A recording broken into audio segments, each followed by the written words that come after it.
Entre los grandes juegos seculares celebrados por Filipo y la muerte del emperador Galieno 248-268 después de Jesucristo, transcurrieron 20 años de ignominia y desventura. Durante ese periodo calamitoso, todo momento y todas las provincias del mundo romano se vieron afectadas por los invasores bárbaros y los tiranos militares, y el imperio en ruinas parecía acercarse al último y fatal momento de su disolución. La confusión de los tiempos y la escasez de documentos auténticos suponen dificultades parejas al historiador que pretende mantener un hilo narrativo claro e ininterrumpido, rodeado de fragmentos imperfectos, siempre concisos, con frecuencia oscuros y en ocasiones contradictorios. Ve reducida su tarea a recopilar, comparar y conjeturar, y si bien nunca debe situar sus suposiciones en el mismo nivel que los hechos, sin embargo, el conocimiento de la naturaleza humana y del rumbo invariable de las pasiones desenfrenadas en algunas ocasiones puede suplir la carencia de material histórico. Por ejemplo, es sencillo imaginar que el asesinato sucesivo de tantos emperadores había relajado los vínculos de lealtad entre el príncipe y el pueblo, que todos los generales de Filipo estaban dispuestos a imitar el ejemplo de su señor, y que el capricho de los ejércitos, habituados desde tiempo atrás a las revoluciones frecuentes y violentas, podía en cualquier momento situar en el trono al más oscuro de los soldados. La historia solo puede añadir que la rebelión contra el emperador Filipo estalló entre el verano del año 2049 entre las legiones de Mesia, y que un oficial subalterno llamado Marino fue el objeto de su sediciosa elección. Filipo se alarmó, temiendo que la traición del ejército de Mesia pudiera resultar la primera chispa de una conflagración general. Trastornado por la conciencia de su culpa y del peligro que corría, comunicó la noticia al Senado, donde se hizo el silencio como resultado del temor o tal vez del descontento, hasta que Decio, uno de los miembros de la asamblea, con un temple propio de su noble extracción, se aventuró a mostrar mayor intrepidez en el propio emperador. Trató el tema con desprecio, como si se tratara de un tumulto precipitado y reflexivo, y al rival de Filipo como un monarca ilusorio que en pocos días quedaría destruido por la misma inconstancia que lo había creado. El rápido cumplimiento de la profecía inspiró a Filipo una razonable estima hacia aquel consejero tan capaz, y consideró a Decio la única persona preparada para restaurar la paz y la disciplina en un ejército cuyo tumultuoso espíritu no se había extinguido de inmediato tras el asesinato de Mariano. Según parece, Decio, que se resistió durante largo tiempo a su nombramiento, insinuó el peligro de presentar un dirigente de mérito en los enfadados y recelosos soldados, y una vez más los hechos confirmaron sus predicciones. La legión de Mesia forzó a su juez a convertirse en cómplice 249 después de Jesucristo, planteándole la alternativa de la púrpura o la muerte, y tras esta medida decisiva al posterior conducta de Decio resultó inevitable. Dirigió o siguió el ejército hasta los confines de Italia, donde Filipo, reunidas todas las fuerzas para repeler al formidable competidor que había encumbrado, avanzaba para hacerle frente.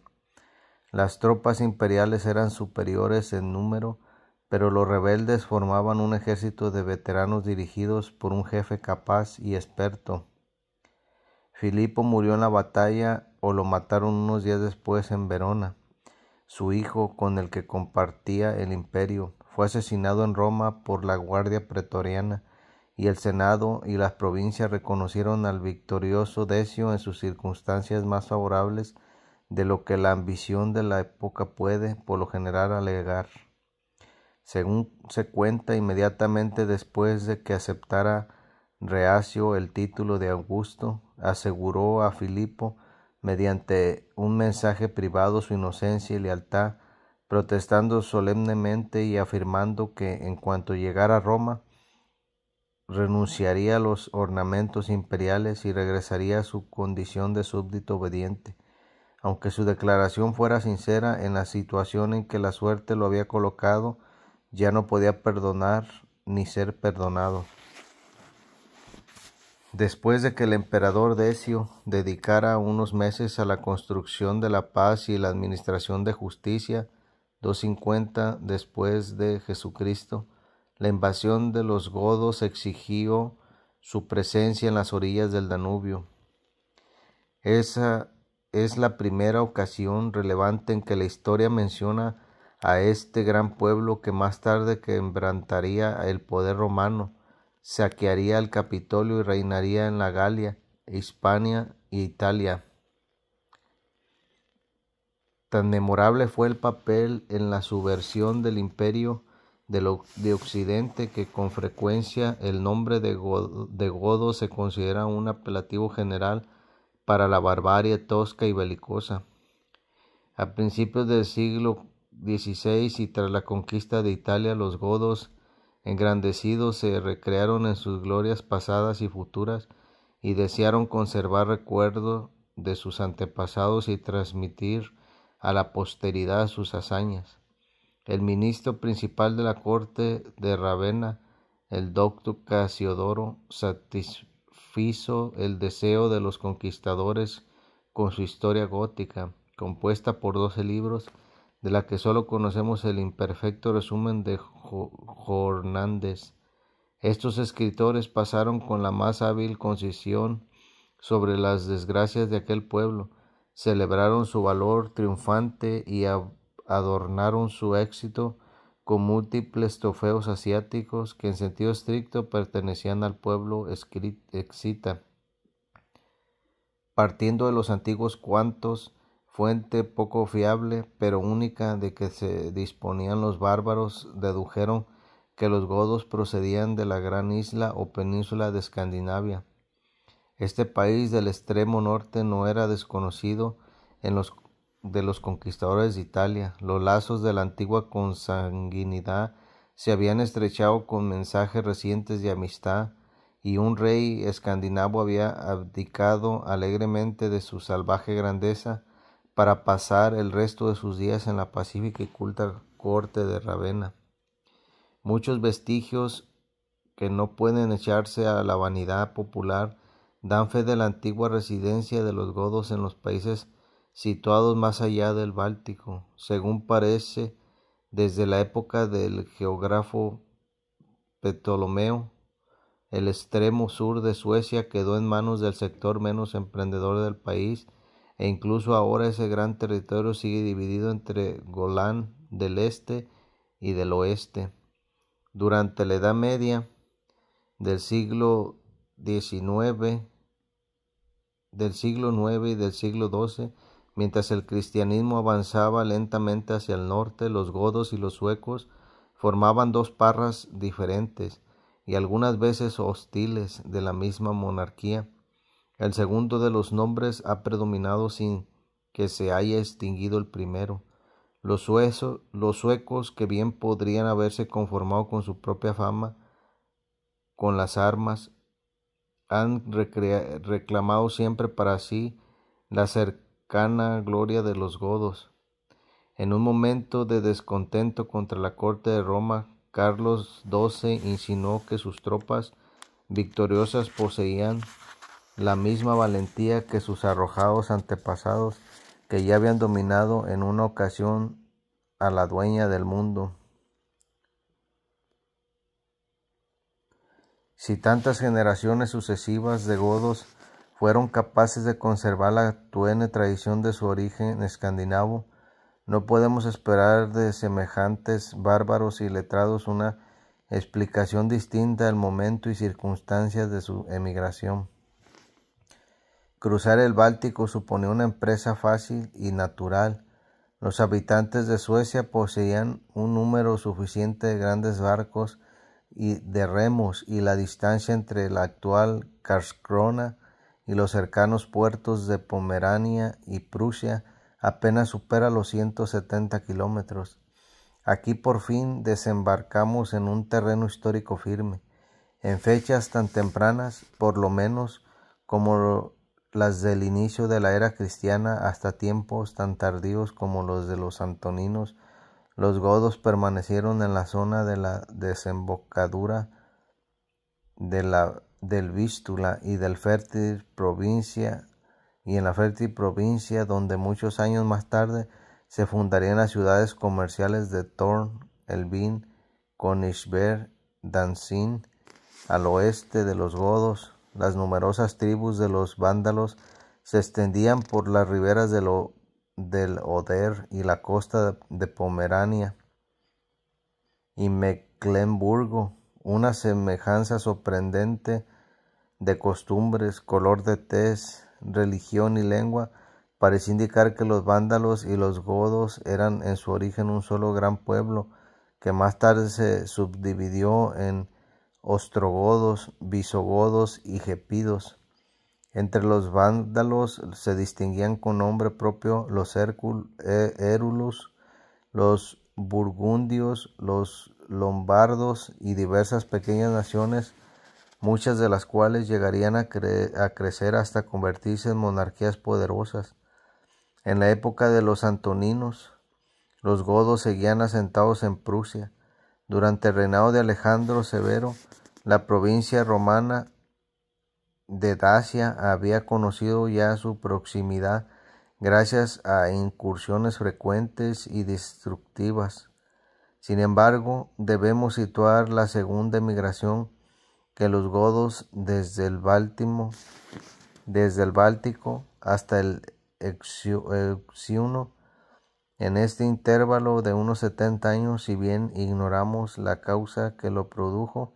al igual que los diversos motivos que impulsaban la conducta de aquellos bárbaros errantes,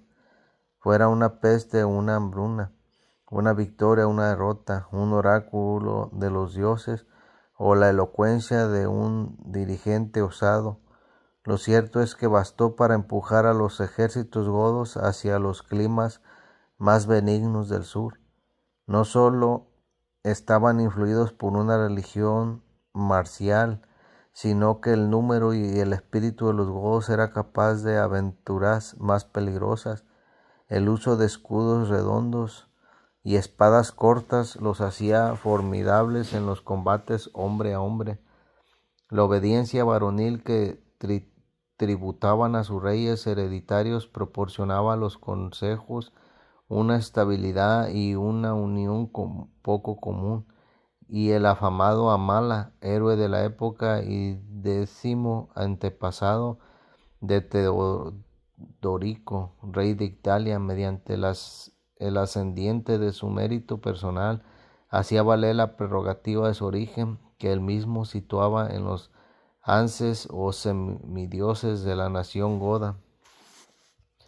La fama de una gran empresa animó a los guerreros más valientes de todas las tribus vándalas y Germania, a muchos de los cuales se les vio unos años más tarde combatiendo bajo el estandarte común de los godos. Los primeros avances de los inmigrantes los llevaron hasta las orillas del Pripet, río que todos los antiguos coincidían en considerar el brazo del sur del Borístenes Dnieper. Los meandros que esta gran corriente describe por las llanuras de Polonia y de Rusia daban dirección a su avance y agua potable permanente, así como pastos para sus numerosas cabezas de ganado. Seguían el desconocido curso del río, confiados en su valentía y menospreciando cualquier poder que se opusiera a su avance. Los vástanos y los vendos fueron los primeros en presentarse, y la flor de su juventud, de modo obligado o voluntario, engrosó el ejército godo. Los bastarnos vivían al norte de los Cárpatos, la inmensa franja de la tierra que esperaba a los bártaros y de los salvajes de Finlandia que la habitaban, o mejor dicho, la arrasaron los vendos, y tenemos motivos para creer que la primera de estas naciones que se dirigió en la guerra de Macedonia y más tarde se dividió entre las formidables tribus de seudónimos, veranos, capos, carpos, etc. Era originalmente germánica. Con mayor autoridad podríamos atribuir que un origen sármata a los vendos que tan famosos se hicieron durante la Edad Media, pero la mezcla de costumbres y de sangre con frecuencia confundía a los más minuciosos observadores de aquella frontera difusa. A medida que los godos se acercaron al mar Euxino, encontraron una raza de sármatas más pura, los yasigios, los álanos y los rosolanos, y tal vez fueron los primeros germanos al ver la desembocadura del Borístenes y del Tanais, si investigamos cuáles eran las características específicas de las gentes de Germania y Sarmacia, descubriremos que estos dos grandes sectores de la humanidad se distinguían entre sí en que unos tenían cabañas fijas y otros tiendas móviles, unos llevaban trajes ceñidos y otros holgados, en que tenían una o varias esposas, en que su ejército estaba compuesto por una mayoría de caballería o de infantería, y sobre todo por el uso de una lengua teutónica o eslava. Esa última, gracias a las conquistas, se extendió desde los confines de Italia a las proximidades de Japón.